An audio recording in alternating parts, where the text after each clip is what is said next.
শীতের সিজনেই মূলা তরকারিটা বেশি টেস্টি লাগে। তো এখন কেমন লাগবে জানি না, তারপরও বাজার থেকে কিনে এনেছি। ওমা, রান্না করে খাওয়ার পরে যে এত টেস্টি লাগবে তা কখনো ভাবতেই পারিনি। নতুন একটা তরকারি দেখে লোভ আর সামলাইতেও পারলাম না, তারপরে কিনে আনতেই হলো।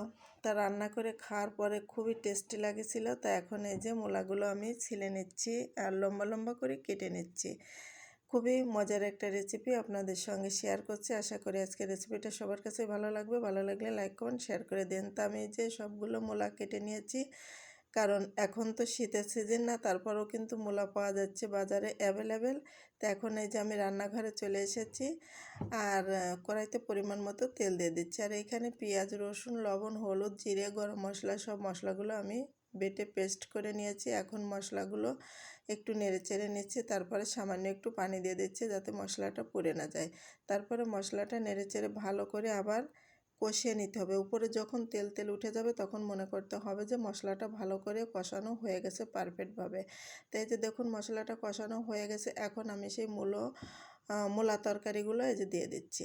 দেখুন এভাবে নেড়েচেড়ে ভালো করে কষিয়ে নেব, কারণ এই তরকারিগুলো আমি চিংড়ি মাছ দিয়ে রান্না করব, বড় বড় চিংড়ি মাছ দিয়ে।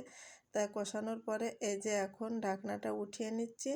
এখন এই যে চিংড়ি মাছগুলো আমি দিয়ে রান্না করব সেইগুলো একটু এখন তরকারিটা নেড়ে চেড়ে দিয়ে তারপরে চিংড়ি মাছগুলো দিয়ে আবার একটু কষিয়ে নেব। এখন এই যে মাছগুলো দিয়ে দিচ্ছি, কষিয়ে নেব।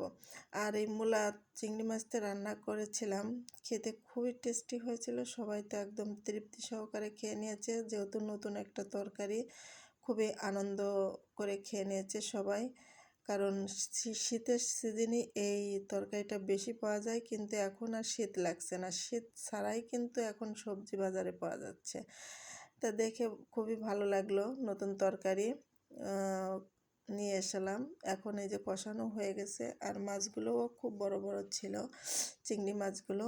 তা চিংড়ি মাছ দিয়ে আমি এই যে ঝোল করব। এখন ঝোলের পানি দিয়ে দিচ্ছি, দিয়ে আর কয়েক মিনিট ঢাকনা দিয়ে ঢেকে রান্না করে নেব। তা আসলে সত্যি কথা, ওই যে বলে না যে অকালে, এখন সিজন ছাড়া। তা বেশ ভালোই লাগছিল খেতে, আমরাও খুব মজা করে খেয়ে নিয়েছিলাম। আপনারাও চাইলে চিংড়ি মাছ দিয়ে মূলা দিয়ে, এখন তো শীতের সিজন না, তারপরেও কিন্তু বাজারে অ্যাভেলেবেল পাওয়া যায় মূলা, রান্না করে একদিন খেয়ে দেখেন, খুবই টেস্টি লাগে।